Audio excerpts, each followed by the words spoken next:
Voilà, bonjour, merci pour votre fidélité à ces programmes. Merci à toute l'équipe technique du Domontil qui vous retrouve. J'ai tenu à remercier sincèrement nos vaillants techniciens, même sous la pluie, ils sont là ponctuels et ils aiment vraiment ce qu'ils font comme travail.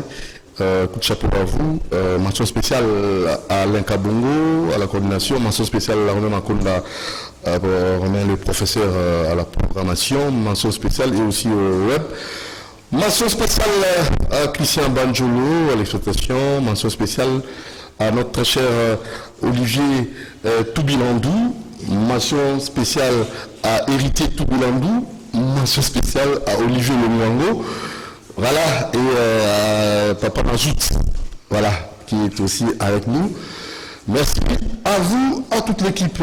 Alors, nous allons aussi, comme ça, vous rappeler qu'on aura trois rubriques. La première rubrique, reportage. Là, vous aurez droit à ces mini-reportages qu'on a pu réaliser. C'est bel et bien au plateau de Batéké, dans le cadre de l'installation des pépinières pilotes pour la matérialisation du programme 1 milliard d'arbres lancé par le président de la République, et à une équipe qu'on a comme ça diligentée par la VPM F. Bazelo Massoudi de l'environnement et développement durable. Et c'est bel et bien sous la conduite des mamans directeur chef de service reboisement et horticulture, Madame Céline Pembele Mamunguya et Monsieur Kalo Kakalo, lui, il est directeur chef de service direction technologie énergie bois. Et pourquoi pas aussi avec l'ingénieur Karel Yumbuki Babou, monsieur Oudi Mvumbi Mavungu, experte phytotechnicien et horticulture. Il y a aussi madame Sidomi Machini, et experte physiotechnicien, je crois que c'est phytotechnicien et agroforestier, voilà, c'est comme ça. Et nous n'oublions pas monsieur Vamoti, Kiangedemi, monsieur Muzinga Mbo Bobo, et toute l'équipe, voilà, monsieur Doudou TV. Nous allons vous laisser suivre, parce que nous étions au plateau de Batéké, plus précisément au centre d'expérimentation Kinzondi. Nous vous rappelons que ces centres, c'est un centre plutôt qui a vu les jours en 1978. Hein. Voilà, une sorte d'origine. Donc l'origine de ces centres, c'était dû à la sécheresse des forêts à Mayombe de 1970-1973, où le président de la République, c'est quoi à l'époque, a voulu qu'on puisse créer comme ça des parcs de forêts artificielles pour pallier à cette situation de sécheresse. L'horizon 2020, c'était pour permettre à la population d'avoir comme ça de quoi manger, le bois des chauffe. Et c'est plus précisément ces problèmes qui a occasionné la création de ces centres d'expérimentation qui nous ont au plateau de Batéké en 1978. Alors l'équipe diligentée par Mme Eveba Massoudi, VPM Environnement Développement Durable, surtout sous la conduite de Mme directeur chef des services reboisement horticulture, Mme Céline Pembele, c'est juste pour, comme ça, identifier, procéder à l'installation des pépinières pilotes pour permettre à ce que les différentes provinces, parce qu'il y en a 5, qui vont aussi comme ça travailler, permettant à ce que nous puissions garantir notre forêt, nous puissions préserver notre forêt pour l'intérêt mondial. RDC, pays solution, COP26. Alors il faut maintenant matérialiser cela, appliquer cela à 100%. Donc le travail commence, le ministère de l'Environnement et du Développement durable est à l'œuvre. Donc il a pris cet engagement, toute l'équipe et tous les agents travaillent en tenant cette que la réussite soit totale. Et aussi nous puissions palper du doigt cette réalisation. 1 milliard d'arbres jusqu'en 2023, il y a des gens qui sont capables, qui vont faire ce travail. Suivant ces mini-reportages, ils vont revenir s'appeler.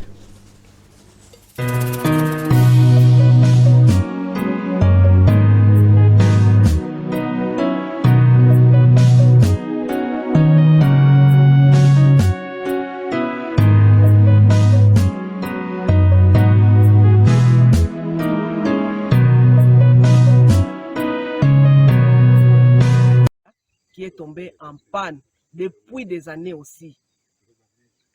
Mais les efforts que les agents sont en train de fournir, c'est d'aller puiser de l'eau et venir arroser manuellement. Alors que dans le temps, quand on avait instauré ces centres ici, il y avait tous les atouts. Donc, on allumait les groupes, la motopompe fonctionnait, ça amenait de l'eau dans les châteaux d'eau. À partir du château d'eau, avec les tuyaux, les robinets qui sont là, on arrosait facilement. Nous avons l'espace. Tout ça, c'est l'espace pour mettre la pépinière. Mais malheureusement, on n'avait pas de financement. J'ai parlé au passé, on n'avait pas les financements. Mais maintenant, nous avons une femme forte à la tête du ministère. C'est pas pour négliger ses prédécesseurs. Loin de moi cette idée. Mais chacun a sa vision. Vous voyez. Donc, la vision de la VPM, c'est de relever cette direction. Parce que nous restauration des écosystèmes. Avec le changement climatique, nous sommes obligés à mettre beaucoup plus l'accent sur la restauration de nos forêts, sur la restauration des paysages forestiers qui sont dégradés. Je pense que vraiment, c'est sa politique, c'est sa vision, et nous ne pouvons que l'applaudir et lui dire sincèrement un grand merci. Un grand merci parce que nous sentons déjà que la direction a déjà commencé à bouger. C'est maintenant que nous pouvons dire que Kissa Loumé Banda au sein de la direction de reboisement et horticulture. Il y a encore un élément. Voilà. En tant qu'expert. Les centres manquent beaucoup de choses. À l'occurrence d'un tracteur. Parce que si nous prenons de point 0 jusqu'à X, le centre, nous sommes au moins à 8 km, 9 km. Alors, pour transporter les plantiles, il faut un tracteur. Un tracteur, c'est vraiment capital. Il faut des matériels aratoires, des houes, des bêches, des haches, pour faire les souchages. Le centre est dépourvu de tout. Encore une fois, nous remercions Madame le directeur. Pourquoi? Parce que nous avions vu quelques matériels aratoires que la VPM avait mis à sa disposition, mais c'est arrivé en bon escient. Encore une fois, nous remercions Madame le directeur qui avait fait cet effort-là. Et j'ajoute aussi, M. Doudou, que ce n'est pas fini parce que avec cette initiative 1 milliard d'arbres, nous avons encore ajouté le matériel aratoire. Je sais que ça ne sera toujours pas suffisant, mais du moins ça va permettre aux gens de bien fonctionner. Nous avons le matériel aratoire que nous avons acheté. C'est déjà acheté, je crois que vous avez vu ça. C'est stocké à la direction, nous sommes en train d'attendre. Je crois que le mardi, ça va arriver ici parce qu'il y a les gros véhicules qui étaient en panne, on était en train de réparer. Nous avons tout mis là-bas, les matériels aratoires, donc les machettes, les coupes-coupes, les houes, les arrosoirs, donc tout ça, même des bottes. Nous avons acheté avec les moyens qu'on a mis à notre disposition parce que c'était budgétisé. Et ça va arriver ici. Et c'est le matériel que nous allons partager avec d'autres différents sites que nous avons retenus. Mais une bonne partie viendra ici. Voilà. Donc, vous avez déjà les matériels qui vont arriver. Merci beaucoup. Merci beaucoup. Ici, nous allons vers la rivière Roux,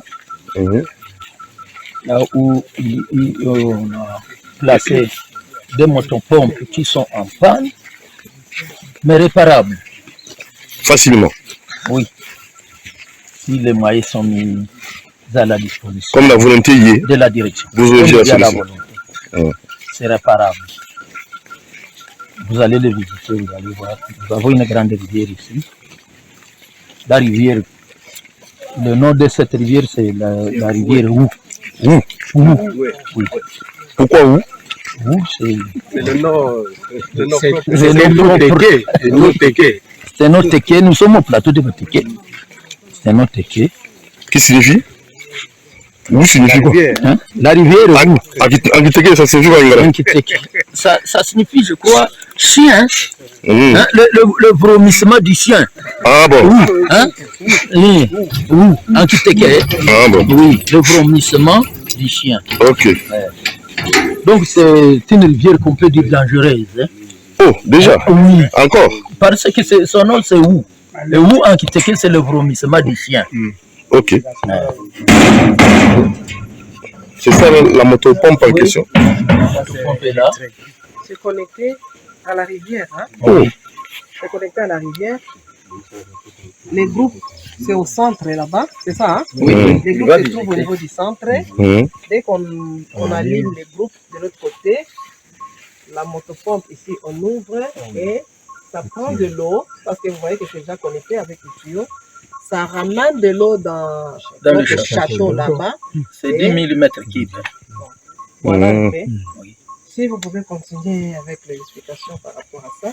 Donc, il y a Elie, j'ai entendu Elie dire que, ou les chefs de centre dire que c'est quelque chose qui peut être réparé. Réparable. Donc, c'est question d'acheter des pièces qui sont endommagées et réparer ça, ça va... Juste Vous donnez un bon rendement. Oui, c'est pour faciliter l'arrosage. Parce que, vous voyez ici, la distance de là jusqu'à la pépinière, c'est 30 mètres. Alors, avec des arrosoirs, avec cette montagne. Et puis, combien de tours? Combien de tours et tout ça. Et puis, nos planches là, ce sont des planches de plus de 2000 sachets. Il faut que ça soit très bien arrosé. C'est pourquoi nous demandons, avec cette initiative du président de la République, que madame la VPM est en train de soutenir, et notre directeur également, qui nous ont opéré regorger une pépinière d'1 milliard d'arbres, qui nous ont seulement ici. Tous ces dont vous voyez, ce sont des experts. Ils savent très bien faire ce travail. Donc, pour regorger 1 milliard d'arbres ici à Guinée, puis alimenter toutes les provinces. Donc, si cet appui-là de réparer la motopompe, les 2 motopompes ici, les châteaux d'eau, et nous équiper dans tous les matériels, les groupes électrogènes, le pays ne sera pas inquiété. Donc, le pays ne sera pas inquiété. Donc, voilà le message que je voulais lancer. Moi, c'est M. Hugues Alfred Moutélé, si les chefs de centre adjoints. Il y a encore quelqu'un qui veut Il y parler? a quelqu'un qui peut ajouter des éloges. Oui.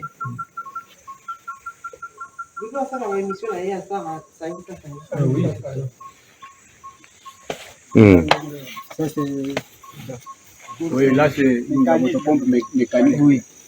Ici, c'est électrique, là, c'est mécanique. On peut voir. Ça, c'est. Mécanique. Ah, motopompe mécanique. On peut aussi réparer. Oui, oui. Donc, vous avez 2 motopompes. Ah, bon. Électrique Et mécanique. Électrique et mécanique. Bon, dans Lingala, on va expliquer ma chose dans Lingala.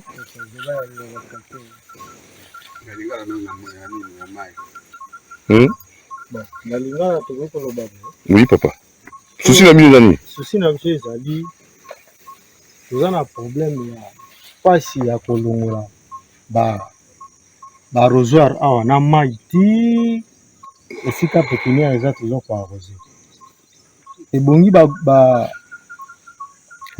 motopompe électrique oyo ezali awa na mécanique ezala réparé po esunga biso efacilité biso to arrosaka baplantile na ndenge moko ya bien yango eza pena pasi na biso makasi soki ke moyen vraiment emonani vraiment eloko nanu oyo ekoki kosunga biso ezali pena nanu mai po soki mai eza te baplantile wana ekokauka vraiment yango nde eza pena pasi mpona biso oyo eza souci vraiment makasi na maboko mpe eza na maboko eza pasi mpo moni bosala physique. Bon, physique, dans un temps où c'est physique, eleka te soki osala sinon akobela okobela moni mosala mpe ekofi bato nyonso bakobela omoni mosala ezofinga pena baede biso na biloko oyo nyonso ezala marche po ke mosala ekende pena malamu. Très bien. Alors, on a mboka 1 milliard d'arbres, c'est facile. Mpona biso awa ekokisama ntina 2023. On a biso awa toza na concurrente ata na avion eketi na aéroport Parce que nous avons la semence, nous avons boli toza na etandi ya monene nango nyonso tokosala yango toza na mpe bomoni ke note makambo oyo esalami mpenza bato bato basali bondimi 8000 hectares ya mampu pépinière esalemaka awa 8000 hectares wana ya mampu nyonso 8000 hectares wana pépinière esalemaka awa donc oyo bozomona ndenge tofandi awa Bilombe. Azali awa. Montiri na Bilombe. Donc Bilombe. Maman Céline Pembele. Azana Bilombe. C'est la moyenne. Donc ce qui fait peur à passer en moyenne. On va inquiéter. 1 milliard d'arbres. Merci. Ça va combien de mois pour ça? Ça une campagne seulement. Une campagne ici à partir du 3 septembre jusqu'au 3 janvier. Vous avez 1 milliard d'arbres. On a des défis. Oui. Maman fait peur, mais basé qui a coquille ici, motopompe, mécanique électrique, va bouger ici en gros. Non, pas moyen où la pessi wana. Tina mois de d'avril. 1 milliard tangu fonds de capital fonds de réseau de capital forestier ezalaka na biro na biso moko reboisement yango moni ba relation nyonso oyo ezalaka parce que mbongo wana ezosala musala agence na prime so na yeza na kati wana baso médicaux eza na kati wana motivation na eza na kati wana parce que salaire ezalaka nango te mais moi prime wana ekosunga kwa boma nzoto asala musala 5 heures baza awa babandi musala ti ba 17 heures bazongi na bango mais tant motivation eza te yango musala ekufa depuis fond et comme fond forestier soki fond forestier national allez makambo na nyonso wana awa makambo ebeba centre ekufa centre eza lisusu te donc yango tosengi ke fond wana ezonga na reboisement pour que reboisement asala musala na ye yesu di musala na ye wana message totindeli VPM azotala yo mokonzi na biso asa surpasse azotala biso donc Bilombe baza awa makambo etali reboisement etali nde Kinzono baoyo nyonso bazwi partout ni par ailleurs oyo nyonso wana bayibi nde expertise ya Kinzono nde donc Kinzono asengi bazongisela ye makambo nyonso Kinzono asengi makambo soki ezongi te c'est comme si j'étais en 6e année primaire. Prenez 1 hectare, prend 640 plantiles. Tous à 1100. Tous à 1100. Fois 8000 hectares. Tu auras combien? 1000 fois 8000. Calcul mental. Oui. Nous avons pris sa réponse. Nous répondons à tout. C'est 800 millions. Donc, c'est 1 milliard. C'est le 2 milliards. Donc, c'est le petit 2 milliards. Très bien. Nous sommes à Kinzono. C'est un petit calcul de la 6e année. Nous sommes à Kinzono avec maman Céline Pembele.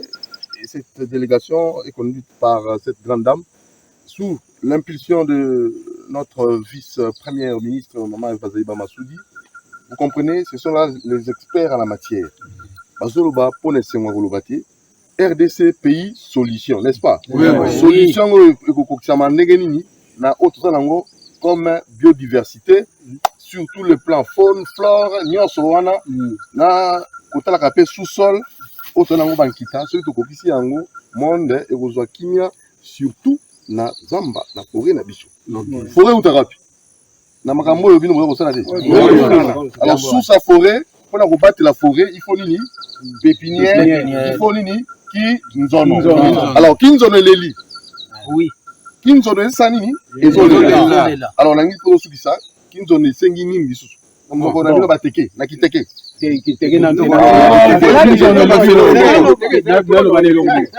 Kinzono ezana 66 agents. 66 agents.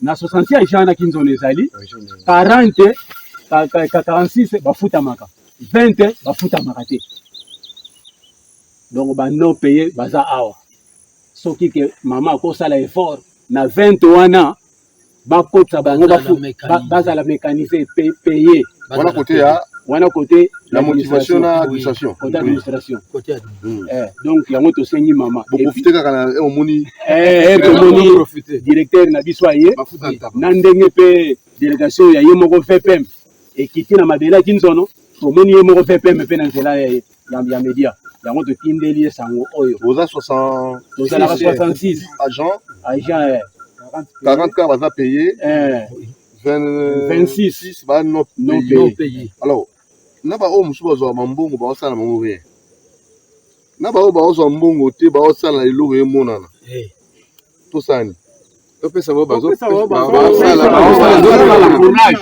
tuna pa na bino moko na tele maive ba se ba sudi vete vraiment dira be moko a pendant mon conduit moi on peut ça bino ya nous mais seulement défi o bino bo sengi o lancer défi 1 milliard d'arbres bima c'est ça que président de la République a sengi yango il a objectif 2023 1 milliard d'arbres mais bino ne bo kokango donc na présidence de la République na vice primature environnement développement durable ba kotala bino ba o ba bi ba kokisa makambo wana bango biso baza pe 60 parce kaka bon ya salé na prise loka misala pe kokisama alors wana kuto objectif wana na ba panneau et tout na nzela to ko isana biso ngo po ba kokisango bango wana défi on bisa bozo baté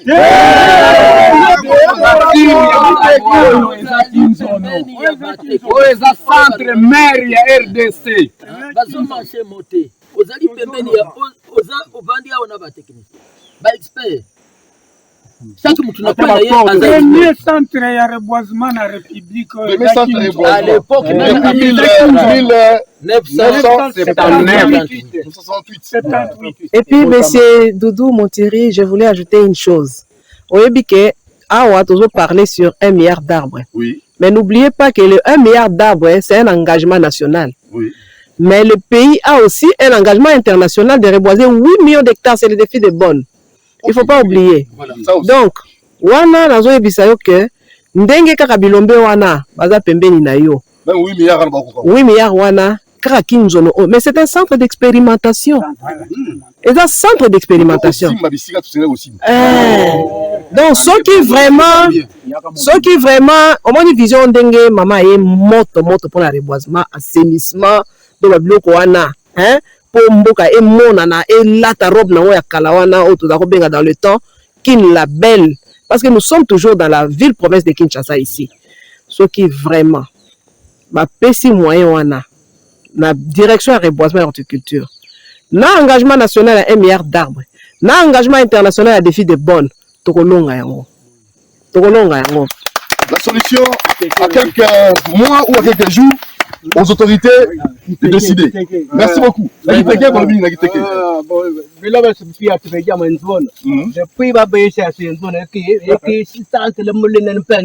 caméra.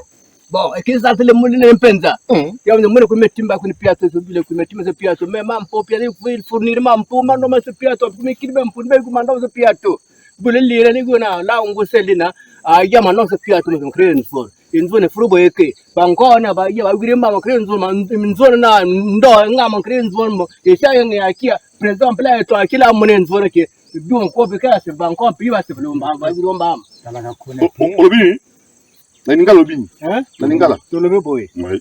Tolobe que centre yo centre moko ya liboso na Congo pour na reboisement. Biso yo to baniki masana centre depuis 78. Ti lero yo to sana masala oyo ti awon na metawa masala za kinde to sana masala wana za ina ba condition za moko reni. Très bien. Bon, si ko ta ba condition za kite ba fo de révolution capital forestier katana pour financement angona masala comme pendant na baisse. Si ko yo lokola ke mama seli na pemela ye pour masala oyo na VPM ba ibo masala oyo biso kindo to la te to tele mal boso ndo za liboso. To si masala liboso ke liboso mudini oso asepela bene ba kuna so bo za kuna na mboka ba asepela ke masala se komina kinzoro alors le pemba e komana. On va passer au revoir na kipende na kiteke. Mbore bene bi.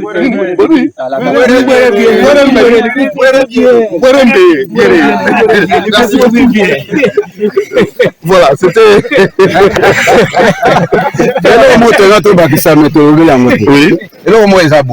C'est-à-dire que le ministère de l'Environnement est un partenaire rebelle. Mais bâtir le reboisement, la reboisement.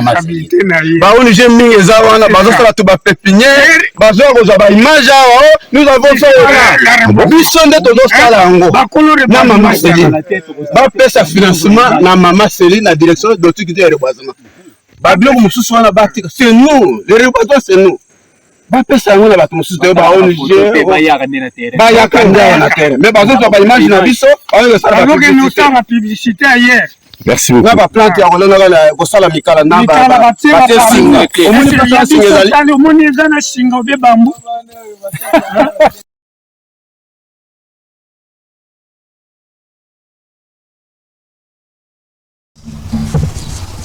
Voilà, merci beaucoup. Là, c'était à Kinzolan, comme on vous a bien précisé, au Doubi. Donc, c'est la délégation conduite par Maman Céline Pembele, Mungouya, qui est directeur chef des services de reboisement et horticulture, bel et bien, à la vice-primature au ministère de l'Environnement et du Développement durable, piloté par Maëv Bazaïba Massoudi, qui a vraiment initié cette mission pour la matérialisation et surtout de ces programmes milliards d'arbres initiés par le président de la République. Donc ils vont procéder à l'installation de pépinières pilotes. Ils sont comme ça dans 5 provinces pour vraiment réaliser et faire ce travail de titan. RDCP Solutions, nous devons préserver notre écosystème pour permettre à ce que le monde entier puisse en bénéficier. Alors nous passons à la deuxième rubrique avec nos invités qu'on va recevoir et ils sont là les deux. Bonjour monsieur Antoine, votre micro. Vous sentez-vous bien? Bonjour, journal Lelo Marguerite Kembula. Non, c'est pas, c'est la bénédiction. C'est déjà totalement une assemblée pour nous service pour rendre vino vie un peu facile. Tout ça qu'on peut ça na sur marché qui na ba sur baza ko présenter barad board na bango pour na problème na bango. Tout ça qu'on peut ça bino surtout bambot. Ici gagner sur bozali. Pour nous qui na ba marché. C'est pas la marche te? Bon, na c'est pas là qui na marche ba musu ba bengi ba bi marche sans danger. Bon, na éviter sur ba marché qui ndenge niveau ba bombi matin fa le poisa meilleur joueur. Ba bombi matin fa le poisa meilleur joueur. Ba bombi nini? Babombi est joueur à réserve. Babé est meilleur joueur. Bon, il y a un bomba qui est présent match sans danger. Il y a on a mis une question. Match sans danger. Bon, peut-être qu'il y a un bon année. Au moins, il y a des distractions. Pour nous rendre compte de vous n'avez pas un match sans danger. En tout cas, na kamwaki. Oh, on va dire le pengi. Oui, na landé na radio le un match sans danger. Il y a un moment bomba qui matin fayoulou avant là pour marcher. Bon, il y a on a mis tout mis. C'est un match sans danger. Bloc patriotique. Bloc patriotique nini? Bloc patriotique beaucoup de sangana muto azali sanguinaire. Monsieur Kabila bomi comme. Non, il ne faut pas dire ça, c'est trop fort. En fait, quand nous disons ça, on dit qu'on comprend la nature. On a bien mis ça, il y a un débat, mais ici c'est la solution. D'abord, en le place, il y a qu'au victimiser Batou. Il y a un appel ça, on va dire que dans un bang, on parle non. Je pense que le génie Congo est la solution. Bango baye na marche pour la solution, soi-disant dépolitisation et assini. Alors yo zo monango malamuté na moni yango malamuté mais na ndenge na bango ba bengi yango match sans danger. C'est-à-dire que ba marché na bango po ba salo ba bengi na lopoto mégalomanie un désir inutile. Hein? Nde ba marché parce que sur les là qui vraiment pour la dépolitisation assini ba bengi ba bengi yango sans danger té. Lokola ba bengi sans danger c'est-à-dire que ça qui n'a pas encore pour faire plaisir soit le biso ba congolais tolela ko bina tolela ko tambola ko sala nini voilà et loko bango ba ça n'a pas ça si c'était pour na penda marche mena ya so ba ngeba bingo match sans danger té yango mona ki bazui maté falulu bazui muzitu ba bombi bango na chambre bo fana na bino pour ça on ga eloko moka ka toki na biso sala biso plaisir voilà peuple congolais ko yo réseau ça qui va rater otuni maté falulu otuni muzitu pour la rater na yo ki ne ko penge il y a un match sans danger, tu as meilleur joueur matin, il y a un bomba qui est en réserve. Oh, à marcher. Ok, On a su ça, on a alors, l'entour de Pengé, le roi, après c'est Pengé. Alors, King, bonjour. Paix, amour, sagesse, ndeko Doudou, naba ndeko nyonso Génie Congo oyo bazolanda biso partout dans le monde entier. Le cofondateur Génie Congo. Les cofondateurs Génie Congo, émission oyo to créé on a bit moko, tozana kiosque elobelaka politique, tozana rendez-vous des auditeurs elobelaka politique, mais biso to luka ki to créé émission moko la plus spirituelle. To lobela d'abord développement ya Congo et puis comment to ko bimisa Congo na ba souffrance tozana ngo. Yango bit ya émission oyo Génie Congo ezalaka juste pour la spiritualité. Spiritualité, solution, développement, 61 après l'indépendance. Et biso loko la ba cofondateur toyebi structure ya émission oyo tozalaka toujours focalisé na Italie. Développement, la spiritualité, solution. Pays solution, RDC pays solution. Génie Congo, émission solution. Bazaïba, RDC pays solution, mais on a un problème et off to résoudre. Et on a le but paix, amour, sagesse, na bande konyoso, ya Génie Congo, tant comme on a paix, comme on a sagesse, comme on a bolingo, bato comme on linga Congo comme mille kanaba ngomoko. Alors, bato linga Congo comme mille kanaba ngomoko, est-ce possible? Tout le monde on aura un petit pour juste élément où vous me kanako tala. Mambo un petit pour le but. Et solo toujours rêver. Je ne sais pas, je rêve ou quoi. Nous rêvons, et ça nous a évité. Nous rêvons, nous avons beaucoup de choses. C'est ma tour. Pour nous, tout le Congo, le Gabi Somoko. Tout le monde, nous avons une intervention pour le Parlement, l'honorable. Merci, Président. Et dignitaires à l'Orient, vous tous, mes très chers collègues. Mon intervention, c'est un constat. Si le projet de loi portant reddition des comptes, le constat général est que les postes budgétaires relatifs aux institutions politiques ont connu des dépassements monstrueux. Pendant que les dépenses peu pauvres ou celles ayant trait aux investissements du développement ont été exécutées en deçà des prévisions budgétaires dûment votées par les parlements. Pour simple illustration, aucun centime, alors aucun, n'a été décaissé tout au long de l'exercice 2020 à ce qui concerne la Caisse nationale de péréquation, alors que cette dernière est destinée au financement des projets et programmes d'investissement public en vue d'assurer la solidarité nationale et de corriger les déséquilibres de développement entre provinces et entités territoriales décentralisées. Reddition des comptes, tome 1, volume 8, page 68. Cependant, pire est de constater qu'à la primature, au cours de la même période, des dépassements de plus de 15 000% sont enregistrés sur le fonds alloué à la réhabilitation du bâtiment du secrétaire général, pour lesquels les crédits ont été plafonnés à la hauteur de 6 millions. Suivez bien les termes, 6 millions 684 497 000 francs congolais. Alors que, mais nous avons constaté avec stupéfaction un paiement de l'ordre de 1 milliard 030 millions 889 670 francs congolais en procédure d'urgence sans respecter la chaîne de dépenses. Conférez-vous, page 41, reddition des comptes, volume 7. Il n'y a pas qu'à la primature où ce scénario est observé. Aussi au ministère de l'Urbanisme et Habitat, où on observe également un paiement de 1 milliard 328 millions 684 590 francs, toujours en procédure d'urgence, sur des crédits budgétaires plafonnés à 5 millions. Donc 5 millions, on fait demander, on fait sortir milliards. Conférez-vous à la page 66, reddition des comptes, volume 7. Ce n'est pas fini. Au ministère de l'énergie, le peuple congolais a besoin de l'électricité, mais suivez le scénario. Sur un crédit budgétaire plafonné à 2 milliards 412 millions 799 160 francs congolais pour les projets d'électrification de 50 chefs liés. L'argent décaissé, 4 milliards. Et malheureusement, ce décaissement a fait l'objet d'une disparition mystérieuse. Disparu. Étant donné qu'au niveau du ministère, à notre possession, rien n'a été fait. Toujours sur la page 70 de la même exercice. Outre ce scandale, malheureusement, le projet Katende, centrale Katende et Kakobola, 8 jeeps devaient être alloués pour le mouvement. Le montant à hauteur de 1 692 millions. Mais on a décaissé 7 milliards.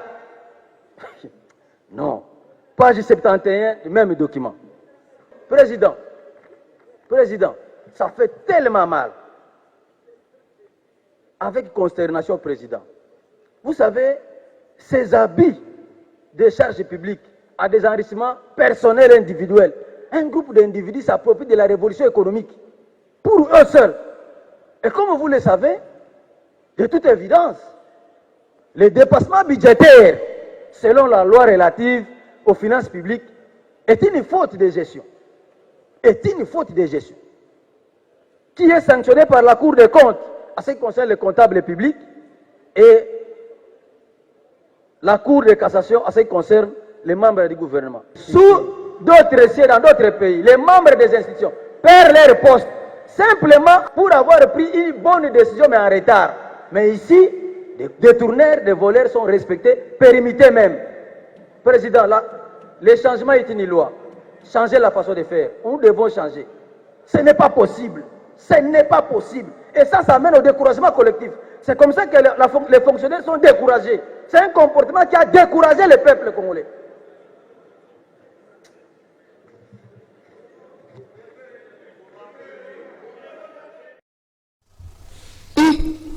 C'est bon. Très fâché. Député exceptionnel. Antoine. Ezali réalité. Ndeko. Qui n'a le bito linga mboka koleka biso moko. Pour la émission solution, je dis Congo za émission pesa solution problème à Congo. To linga mboka koleka biso moko. Non, toza ngape na kobakisa boy. Toza na bateau balingi Congo, na bateau balingi ba congolais. Bateau balingi Congo, c'est-à-dire bateau balingi Congo, balingi minéraux na ba bien ya Congo. Ti kokosa ke ba kuive mo ezali la fati ezabi ya bien te ba bongisela mwele o mo ba kuive mo ya bien te pe katalogue ba kuive solo bateau te kango. Bateau balingi ba congolais, bango lokola ba député honorable Nsingi Pululu. Azota l'intérêt général. Toi tu peux imaginer que Makambo ya lobby c'est grave. Établissement balobi que il faut ce qui 5 millions de dollars. 5 milliards. Non, 5 millions de dollars. Mais Bango Basali dépense il y a 1 milliard de dollars. IGF Azawana. À ça, c'est pour interpeller le candidat président en 2023. Centre de Makouboul. Pour ça, comme on a, Batu Balobi, ce qui 5 milliards, mais on a 10 milliards. Des doubles. Et puis, il y a Pépé Ilunkam. Autant que vous faites. Il y a justice. Bah, dépense au ça va dépenser à 2020. Il y a Pépé Ilunkam. Nabi. En repos précisé, Batu. Ok. Parce que ce que nani na sama lukonde batu ba ça confusion que ah n'est ça lukonde ok seconde totier Pépé Ilunkam. Très bien. Ndeko oza komona musala député aza kosala musala oyo ezali pour l'intérêt public, non pour l'intérêt privé. Mais il y a un monde ba député mususu. Oza komona député akei abimisi mutu na maternité, abengisha na télévision, balakisi na télévision oh auti ko komisa batuna na maternité papa social. Alors que ça musala o batindaka été. Député na quartier aye ache singa ya courant abengisha na télévision. Balakisi na télévision papa social alors que ezali musala oyo batiela ete ezali bongo rezo yiba bino oye azako yiba action sociale alors que député il faut que ne kosala oyo honorable Ntingi Pululu azako sala lo ko investiguer ko kende ko zwa investissement ko sala ba loi oyo ko permettre pour mboka ezwa ezali to bengi na intérêt général mais rôle lelo ya député eza koyebana te yango mona tobenga honorable Ntingi député exceptionnel parce que oye asalaka c'est différent aux autres députés bamso batala pour intérêt privé na ye nana kisana TV ki na salaki pour ba voter en 2023 alors que oye aza ko sala pona eloko wana ethical attention deko ce qu'on moni député asali loi c'est-à-dire que loi wana ekoexister de génération en génération et puis akosala babenga na lopoto indélébile mutu moko akotikala kobosa na ye na mutema na ye ekozala te yango za komona lelo honorable Ntingi Pululu aza kolala aza kolamuka il se permet même ya kosala loi facilement ya kosala ba recherche pour na ba détournement facilement c'est quelqu'un qui mérite même le soba qui bokonzi okomona ke akoza facilité à ko diriger mutu okomona ke asali député yepa na ye zakara qui sont contre qui sont pour atikala jamais que ça la loi si on mutouana au lobby nae azala mokonzi lelo ya mboka qu'est-ce qu'il va faire lelo kwa mukia so ko maîtriser yango te akoya ko maîtriser munene yango sa komona aux président de la République on suit ba conseiller baza ko expliquer makambo zo comprendre yango te ozo ndimaka parce que ozo ko maîtriser ba belo bazo ebisa ote c'est pour cela ouais c'est la référence na wapi parce que ils ont ba pépé comme ozo non, ça n'a pas référence, ce sont des détournements autres qui ont interpellé IGF. Gouvernement Eleki. Nani, il y a autres interpellé IGF. Bossou Kaka Kawanate, on a interpellé le candidat président de la République. Parce qu'il y aura des élections en 2023. Peut-être toi interpellé, on va la bloquer. Alors que même le candidat président de la République était basali ba détournement au bino boza komona à live. De honorable Ntingi Pululu aza ko sala yango na assemblée, asali yango lokola muto apesa baninga na ba député ku. Omene bavandi batikele minoko polele. Pourquoi? Alain Kabongo alistango pourquoi bato mo nzoko ça. Pourquoi? Parce que toza na ba député incompétent. Toza na ba député au bazali be compétent oyo bayebi ata esika ba bandela te o bayebi ata esika osukila te yango mona bazonga kambangu na télévision pona nini baya kolakisa bato ke o bisika tozala kuna kuna na assemblée za mabe yango so tote ya bino alors que kuna na assemblée za incompétent ya koloba lokola micro ezalaka nango ato lobino makambo lokuta muto contredire ozala te olobi na yo lobi otie libaya o na za député alors tellement que biso ba congolais tozali bato tobosanaka mingi tozali bato ya sentiment tozoka sentiment na biso totia avant olia kotia ba réflexion na ba maile na biso liboso totia ka buzo ba liboso après to voter na sima papa là to voter à saler le côté pourquoi saler le côté parce que après ça ka 3000 naï toi tu peux imaginer que muto azo sala campagne a tie moi $100,000 na Angers abandi ko sala campagne papa a bénéficié $100,000 na ye a comme le député ozo zela ke ya saler le somme na gagné $100,000 na été au saler na kamuni parce que bête calcul nae na pesa mutu 3000 azana kaye tant azo dépenser au kaniseki a dépenser par ba azo comme na kaye azo comme tango élection aussi là azui calcul nae asali amoni que na dépenser autant la carte autant on a dépensé voilà on a ceux qui va député nyonso bazui musala na bango sérieux lokola honorable Ntingi Pululu mboka oyo toza solution parce que ce sont des députés net ngai soki naza député obi lo aliposo na osani hein so naza député nous a profité à la loi o travailler ya suka lo ngana osala il faut toucher $250. Oh mais qui bana SMIC donc ça SMIC voilà ndeko ba paye lokola na ba France soko OK ba ko yebiso ke même domestique salaire ba na €1,000 atozi domestique na ndako ya komble la ko palin il faut ofuta 1000 et bani na €1,000 pour permettre à foutre courant à foutre maille atangisa bana à foutre ba taxe donc yango mona même chauffeur yango mona même na ba poto bato baboyaka kozo même chauffeur akumbanga ye parce que il faut €1,000 même to comme suki même tout ndeko il faut pesa mbongo soko engagé na salon soko engagé mutu uniquement pour na ba salon ndeko mais soko engagé au kanga ka yomo ko suki il faut se passer que ndeza bona bano futa ye €1,000. c'est pas facile hein c'est pas facile donc il faut production tout ça c'est facile faut produire pour tout ça yango moni na génie Congo faut produire yango moni na génie Congo to na système ya ko produire wana na kati ya mboka na biso Ce qui te tient makambo ya bilanga na kati. Au moins bilanga kuna, on est ingénieur agronome. Voilà. Tu connais maman c'est lui pour lui. Ingénieur. Au moins ingénieur agronome. Baza mayele, baza makasi. Tolobi lelo. Na hectare de belé, espace c'est belé. Ce qui lelo to bito valoriser mboka na biso. Tout ça qu'on lit à balos à Thaïlande, ils ont ta Chine. Pourquoi pas biso na Thaïlande baso ma loso ya mand RDC. Pourquoi pas? Pourquoi pas boso ça qui a loso. Ça qui a l'eau, il y a foufou. Vous savez côté en France. Vous savez pas qualité aux alliés normes, à norme internationale. Vous savez peut-être foufou na biso RDC. Beaucoup de magasin peut-être en France. Beaucoup de batubaza côté ka foufou RDC. Beaucoup de batubaza côté ka l'os RDC. L'os à Bumba. Il y a un problème comme volonté politique. Volonté politique. L'amour est solo.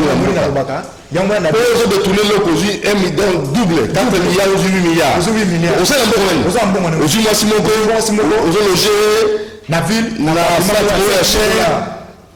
combien 5 000 $. Afin de aujourd'hui, moi, si mon sous, on loger sous la belle vie, excusez la belle vie. Aujourd'hui, moi, si on tient pour la oasis, Nasuka Babengi Onani. Dans la si on loger. Nasuka Bakongole Babengi Onani, grand prêtre. Mais aucune initiative pour le développement un beau. King, vous avez la parole. Bon. Otali, Mutini Poulou, Nakamba Lobby, Bambon Wana, Mutumoko. Bon, on a été sur Bazakapé, non, Mutumoko, on a belé. D'abord, on joue à Passia, ils n'ont pas tombé au bout de Botina Mungi. Et Mutazana Moko, le Congo, le Kabidja Congo. Oui, le Kabidja Congo. Ndeko dudu nga na webiso boye kobosa na te ba message nyonso na pesaka o nyonso ba comploter pour na ko détruire Congo hein ba mona te ya promise mbongo wana ba oli yango te ba otika yoki kangelo na webiso ona ba ntingi pululu nga na ko webise boye lelo makamna oli nga na lobela lelo eza histoire ya prophétie ya Congo pour ngana za politique et na vie ngana osala politique parce que la politique il faut orienter hein oui la spiritualité maintenant il y a c'est ça qui conduit le physique non rôle ya église eza ya ngwana et puis sa solution na politique pour ba politicien bazaka na vision eza ya nzambe apesi na basali na ye ba yenango envers ba roi pour ba matérialiser yango biso tant toujours na vision toujours pour na koluka eloko ti l'autre fois na ebisa wana émission moko na sala nande konanga na bio kitu tolobela ki honorable Ntingi Pululu na yeti lelo na mona réaction te mais merci na ba service ya kulut na biso Noël Chani parce que après émission na mona ki bat na yeba réagir vous avez besoin ya Ntingi Pululu na besoin kuta na pesa numéro na rose numéro na pesa na suka eza ya bomba na te numéro na ngase koni na tout le monde pesa mo sikozo banga 084 76 98 308 bandela 084 76 98 308 pourquoi parce que il faut les affaires dans le bien il faut na déposer message au nazanango lokola biso toza na parlement bango baza na parlement ba komisa message au na peuple congolais c'est ça alors nous makambo yo tozo partager lelo makambo tozo partager lelo nazo le réagir na ba détournement on a eu détournement yango na lobi ke tozo lobela yango to mona ngona bible ni nezoloba ko ba bible ni papa naza serviteur de la bible d'abord le samboté mais pour sa solution spirituellement parlant blocage pour la spiritualité serviteur de Dieu na ya te ayo pouvoir traditionnel te na ya te ayo politique te pour na yebi politique te na yebi ko banda mutuna makolo na ngoti nga na yebi kaka bible elo musuna yebi ça alors awa nazo la prophétie toujours on azolobela sur le 4e président makamni ne komela ye de l'autre zolobela sur loi ya congolité to mona makamni so ba détournement wana za na 4e allez mbater na ma communauté il faut aux adopter na mboka na biso il faut na le bien il faut c'est pas en faveur loi de nationalité ndeko dudu na le bien que il faut ba adopter yango et ça réponse directe nazo pesa na chef de l'état na question on ndeko na biso Marius atunaka aux États-Unis sur question wana ya loi wana ya congolité et ça obligatoire fallait ça na Congo parce que Congo est un pays prophétique et Congo est Israël.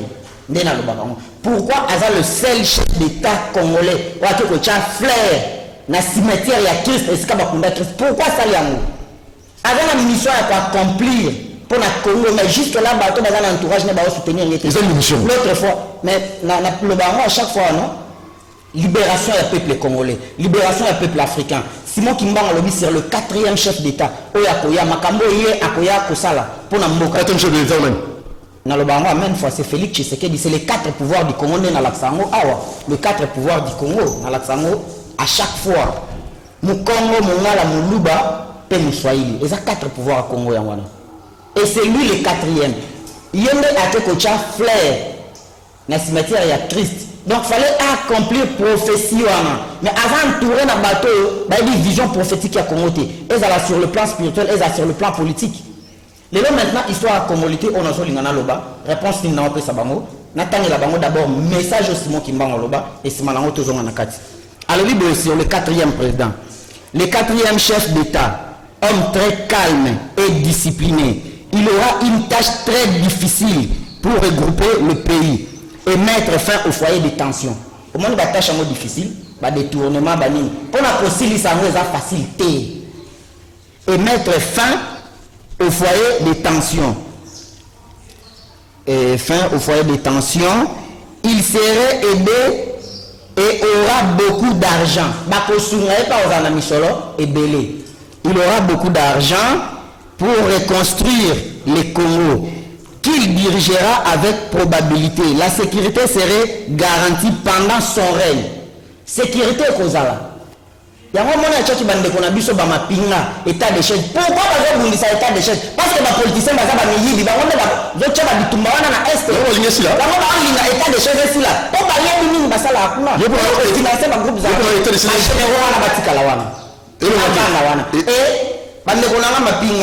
Prochainement, nous allons une émission spéciale sur l'armée et la police. Rôle na bino ezanini.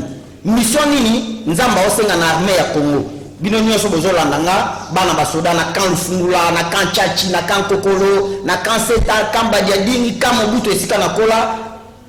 Ba onyoso ba mati promotion. Ba félicitations à bino et également à mon père le colonel Alexis de Kikobo na Kisangani. Félicitations papa. Donc, et prochainement, nous allons uniquement spécial la police et l'armée. Rôle na bango ezani mpona Congo. Mission ni mfubasala. État de chaise ekozalawana. Ekozalawana. Bazo banga po ba yedo. Pinga bako défendre parti wana et puis bako sauver Congo. Ba yebi ke bango nde baza la base pour financer ba rebelle baza kuna. Yango zo banga sa bango pourquoi ba soda baza. Bosa c'est yango. Bosa kuna. Et ensuite, merci na Kulutu Nabiso, Christopher Mboso, moi je voulais m'avoir un continent inantuka.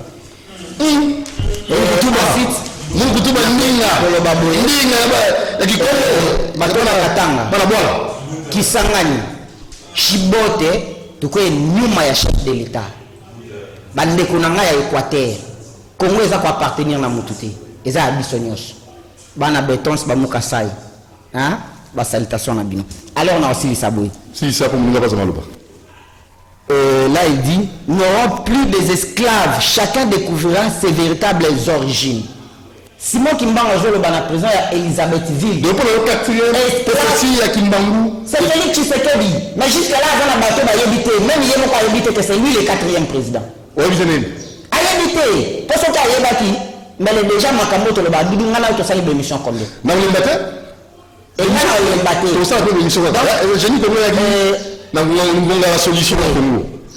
Esclave à cause de la terre na Congo, mutu na mutu akoyeba identité d'origine na ye. Pourquoi Noël Tchani a sala qui proposition ya loi wana sur la congolité? Ce n'est que la temps ya Félix Tshisekedi. Et nini esali ke ntingi pululu a déposé yango. Tokotanga makambo nyonso na Bible, tokomona ngo verset par verset ezoloba nini. Pourquoi ba détournement o ezo salama? Na yo s'excuser na bande ko nyonso na émission ya suka o to sala kiawa. Ba o nyonso ba bengaki partout dans le monde entier. En tout cas merci na bino. Plus de 85 appels. En live. Oui. Merci vraiment. 85 appels. Il y a bateau un message. Mais bon, il y a un accident. Semaine passée, ils ont toujours la émission.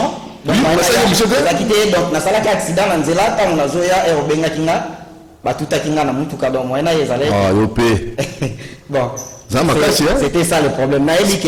Moi la bilaka. Faut la force. Ata ba bundisi ata ba sali nyonso na okufa lelo te. Parce que na accomplir. La muka aux bateau au famille. Non, famille nanga le Dieu des 4 messagers a tellement miraculé. Très bien. Na bima sans et sauf.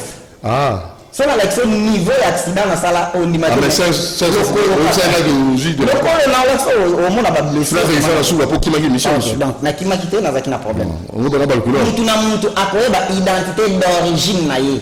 O ya ko kembe ko rejoindre. Yango moni congolité eye. Maintenant to ka Bible ezoloba nini? Parce que quand bazoloba moi na 50% à cause du pouvoir na mbokati. À cause diriger te na ba fonction o eza important na mboka na biso ko sala yango te bato wa mona net blague comment les acteurs promise na bémission ko ya to lobela na ouvrage na ngana ba makambo nazo koma deux peuples onzamba pona pourquoi carte ya Congo edima na Israël na Capernaum na lobango à chaque fois to za na deux nations onzamba pona eza na Israël o iska chef de l'état qui na Israël o eza Congo le deux pays et la seconde Israël yango azoloba na mukanda ya Esaïe fallait pas sangana na suka Esaïe 19 totanga une émission liboso na sala na yo et ensuite na mukanda Matthieu azoloba akozwa royaume akomemango vers une autre royaume ango wana nde yango ba miyebité les peuples congolais baza inconscient ba yebité o bango bazali ba miyebité baza banani baza permis alors yoka Esdras 10 na on kaka 10e verset pour ensuite ça na zo 10e verset Esdras 10 le verset 10 azolo banabiso boye. Je m'excuse un peu d'écrire à moi. Non, déjà. Esdras azolo baboye. Esdras le sacrificateur s'éleva et leur dit: vous avez péché en vous alliant à des femmes étrangères et vous avez rendu Israël coupable. Vous avez rendu Israël coupable, plus coupable. Confessez maintenant vos fautes à l'Éternel, le Dieu de vos pères, et faites sa volonté. Séparez-vous du peuple, du pays et des femmes étrangères. Ça veut dire quoi? Esdras azolo baboui. Tosumuki. Mais on a l'église. Bateau va bien tuer l'église, non? Doudou. Bateau va passer la terre là-bas. Tosumuki. Esdras a l'obit au salini. Tosumuki. Poto kabwanite na basi ya bapaya na bana na bango to kabwana na bango donc to confesser mabe wana eza juste la vie verset moko mais to kotanga ngo mobimba donc fallait to ça la émission moko spéciale to gagner temps si on parle de bani donc kala yelo bake futo kabwana na batu nyonso ba racine nyonso wana eza problème pour na Congo. Ça veut dire il faut faire quoi maintenant? Donc na kati wana ya congolité nazo verset moko awa désolé côté on va faire bébé là non verset moko ya suka ya ngwana non pas la répéter dans la bible ça me la mais je me connais dans le lingue la bible non bien sûr on a besoin vous savez que l'église l'église est chouée l'église est chouée l'église les quatre messagers la communauté de messagers jusque là dans le baron la télévision à chaque jour. La communauté de messagers, les 4 messagers jusque là, message bapesa. Est-ce que les Congolais ba yebango? Ba chango en application. Message Simon Kimbango a appliqué? Non. Parce que ba kimbaniste ba kosa biso. Na bisa ki autovala na papa edimo ki solo kele na plateau oyo. Na ngana yo na bio kito. Message na pesa ye. So ba yo kanite nzamba o frapper bango. Moni famille Simon Kimbango ndenge ba mort zo continuer ko landa bango. Oh, na bisa awa na zo bango awa na yebisa ina plateau na lobaki yango c'est une réconciliation. est-ce que la Simon Kimbango babimisi la solution pour la Kimbango ya solo Simon Kimbango loba babimisi yango so ba yokani te bomona suite fin na oh yo komi prophète malais nzambe alobaka boye tango azoloba so ba yokate afrapaka tango frappe po bozongela ye bokende ko se répandre donc sengi ba kibangi c'est réconcilier au sengi congolité na congolité est à l'appliquer et ça les etikala ti lulu abeta c'était verset ya suka na zo suki ça oui Esdras 9 le verset 12 ezolo baboye ne donnez donc point vos filles à leurs fils et ne prenez point leurs filles pour vos fils et n'ayez jamais souci ni de leur prospérité ni de leur bien-être. Ainsi, vous deviendrez fort. Vous mangerez le meilleur production du pays. Besoin bana na bango ya basité. Pona bana na bino mibali. Po besoin bana na bango ya mibali te pona bana na bino ya basi. Boyende boko koma makasi.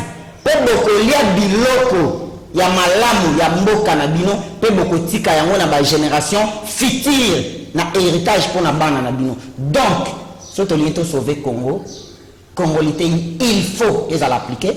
Message on appelle na chef de l'état na ba service na yenyoso, tant na zolo baki aza entouré na bato ba vision Congo, aza entouré na ba faux prophètes. Ce qui est exactement Dudu. Parce que bato baza besoin de soutenir Félix Tshisekedi pour accomplir mission na ye. Alors on a vu s'adresser directement na service national ya renseignement, agence nationale de renseignement en air ainsi. Ce que ezala ki mutaleki na plateau oyo pour la consulter pour la olobama bemoko na msumbeto bimakawati. Mais pourquoi tant on peut ça la solution pour la Congo? Bande qu'on a vu ça. Pour pas comme ça yango na Dudu na lela chaque jour. Pourquoi? Monsieur le service à renseignement nyonso, ezala en air, ezala bemia, ezala service spéciaux, ezala la police. Basuni la biso message et comme la chef de l'État. Donc même le chef de l'État a monté bien informé ya mboka. Fou message comme la yé. Aïe ba ni la pour ça la pour sauver ba Congo et plutôt ba Congolais, pas sauver Congo. Félix Tshisekedi a un rôle très important à jouer dans le Congo. Mais soit ça y a moté dans le bango à chaque fois nzamba olimbisete parce que yenda za na prophétie à Congo. Asa ni Mandela la mo coucher. Na le dit clair. Congolité il faut les appliquer. Histoire on a uta ko yebisa bino awa. Justice peut travail futo longola yango. Drapeau va changer ba emblème. To changer nyonso. Drapeau va changer. Constitution comment futo changer. Drapeau futo changer yango. Ça œuvre du mal. Bon emblème to longola léopard to lion. On a 7 étoiles le drapeau ya Congo. Futo zonga na les lions de la tribu de Juda. Justice peut travail au terreau ça marque de la bête. Prochainement tu koya ko décortiquer justice peut travail au mobimba. Comment na makamini nzawa to zonga là devise ya solo ya mboka Congo oza démocratie, justice et l'unité d'un peuple. Mukongo, Mungala, Muswahili, Muluba, Lena Utoloba Awa, l'unité d'un peuple et les lions de la tribu de Juda. Est-ce qu'il y a quelqu'un kocha, pourquoi te kocha? Na cimetière ya Christ, fallait te zonger la Christ. Et si quand il y a un Christ que les lions de la tribu de Juda ont la marque de la bête, et le Mobutu Atikati, et Joseph Kabila, c'est la continuité. Fallait toujours les lions de la tribu de Juda. Merci. Donc, alors, Souka. Tata. Ok. Ouais. Peut-être mot de la fin, na Souka. Pesa souté, na boy. Non, mais na Souka. Il y a des églises, na pesa. Pesa de tout. Na pesa. Batubaya. On y a ça, les mots, Avenue Louvois 266, commune à Lingwala, Kinshasa, République démocratique du Congo. Avenue Louvois 266. Na commune ya Lingwala, Kinshasa, République démocratique du Congo, église messager Lingwala, et Zouamiwana, ils ont dirigé na révérend pasteur Paul Malozei, papa nanga, na Lingako Mingo, et le pasteur Daniel Yama, église la communauté, il y a 4 frères messagers de Mingo. Okay. Plus 243, 80. Ok. Oui. Si réellement vous aimez la nation, vous aimez le pays, vous avez numéro là. Beaucoup mis un message au 0,4. Ce qui est le message en ils ont prophétie il y a qui m'a rebouté la montée spiritualité dans le potaté mais nous déposons la solution proposition la solution et comme à qui les toi 084 76 98 308 084 76 98 308 et ça numéro nangai sur WhatsApp appel normal aux gens parce que so beni et oleka émission prochaine Torolobela suite. Il y a ma prophétie, comment Félix Tshisekedi réellement est 4e président, bah si nous les là qui ça, pour ma question il y a qui mais pourquoi ce qui est 4e et tout le monde a aussi Joseph Kabila 4e, les autres ça confusion non confusion exacte. Tout le belango, n'a qu'à expliquer bah tout noir sur blanc, les autres sanini. Merci. Tout le belango sur tous les signes et ensuite tout le continuer dans message oyo na uti le bela ya congolité et bande qu'on a vu so bana ba soda nyonso et puis ba soda bango moko. Merci beaucoup. Préparer pour ba mission na bango ezani. Alors sois sage hein parce que vous savez accident la moto, ouais. Na mutuka tout zawana. Merci na bandeko na moni ba komelinga ba bi to cracher bon na éviter. To cracher. Soit de magade na éviter. Oh attendez. Mutu mo komelinga na WhatsApp ba bi to cracher. Attends na biso so vous allez bien papa. Benjele va aller. Maman comme on a maman Francino. Maman Francino. Télévision là yo Francino alobi. Bala ba ko senga ngo. Vraiment Francino, vous on a biso. Bon, espérons que Alega, excusez-moi, qui s'est vendu. kobala basi ya bapaya eza lisumu yango tomoni pasteur ateyi biso kasi totunaka soki tozalaka na banzambe mibale parce que topesaki mpe basali ya nzambe baponela biso musali kaka moko ya seni bayokani te baoccultiste yango nasengai bango bakende ngomba mangengenge bakende kosambela mpo bapesa biso me bayokani kaka te ti sikoyo basali bloc patriotique na diable yango nalobi bon merci na bino me ndeko na ngai mpona kosukisa koloba nini mboka oyo eza kotambola te pourquoi parce que toza kaka na bapoliticien nyonso base focaliser na budget ya mboka oyo ya moke wana kaka mwa 10 milliards ozomonana baza kosala wana bango nyonso batieli yango miso 9 milliards pour 8. Ah, 9 milliards pour 8 wana. Mais il faut produire, non? Bango bako produire te, bango kaka mbongo wana. Politicien moko te akosala bilanga, politicien moko te akosala bokola basoso, politicien moko te akobokola bangulu, politicien moko te bazwi kaka bavandeli kaka mbongo eza komona wana, ba ministre wana. Itla téléphone kaka kuna ekoti combien? Kuna ekoti ndenge nini? Kuna esali ndenge nini? Yango za komona ke mboka moyen s'est développé dans l'exemple ya mona kala mboka ngulu la kato na sauce moko ni na pilipili na ba pilipili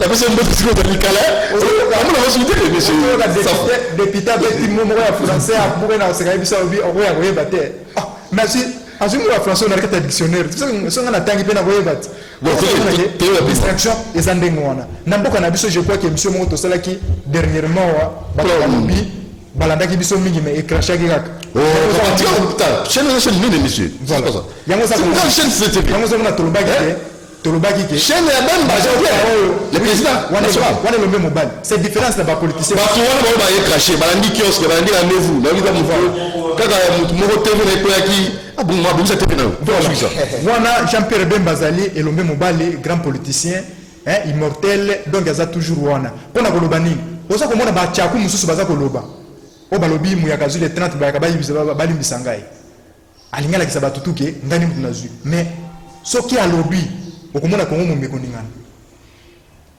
mais attaque visionnaire politique avant na science était aza kozwa malili aza ko calculer vision politique maintenant ba oyo balike ba se faire voir na batuke tozali mais ya zali soka alobi kaka un mot moko bolanda même temps alobi makambo seni nani Jean-Pierre Bemba alobi ke na seni olie bo bana koloba loba o kadi makende boya ndeto kende na serveur central to kende kuna toye bande to organiser élection crédible pour ça la campagne au lieu que tous en 2018 bossima machine à voter te na suka to simi machine à voter to longola ka dima na suka ba bombe jouer la réserve donc monike ba biloko na nyonso ezali spectacle politique to lingi yango na kati ya mboka na biso te ba politicien pona ko avancer beaucoup ndeko na ngai il faut bayeba ko teka mboko à l'étranger okomona lokola ndenge toliaka basaki na lobaki yango ndenge toliaka basaki ya loso ya Thailand il faut biso peto zo peto importer basaki na biso ya loso na Thailand na kati ya Thailand kuna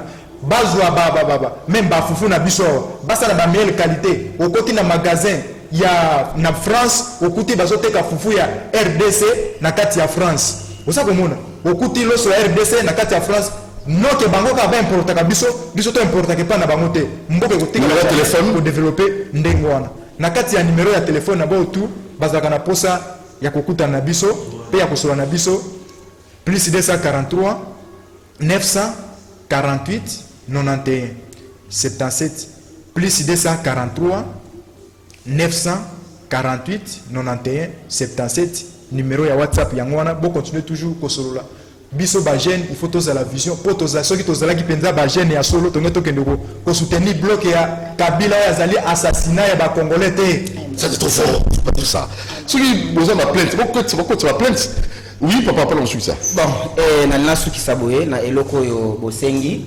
pona développement ya Congo et monsieur Sylvie alors nazo senga na bandeko na ngani ya IVC na kulutu na nga Claude Mwaluma Claude Maluma, ba Congolais ba shop initiative alimentation, ba boulangerie initiative voilà ba Congolais entrepreneur et kulutu na nga Claude Mwaluma coup de chapeau Mwaluma toza parmi ba jeunes tozo préparer lobby naza déjà na bilanga nanga na mongata naza na 3 hectares kuna nazo préparer déjà les jours à venir na cha porcherie bablo pour na olesa ba Akinda na pesi Francine Mbote. merci que bala basi ba ligate.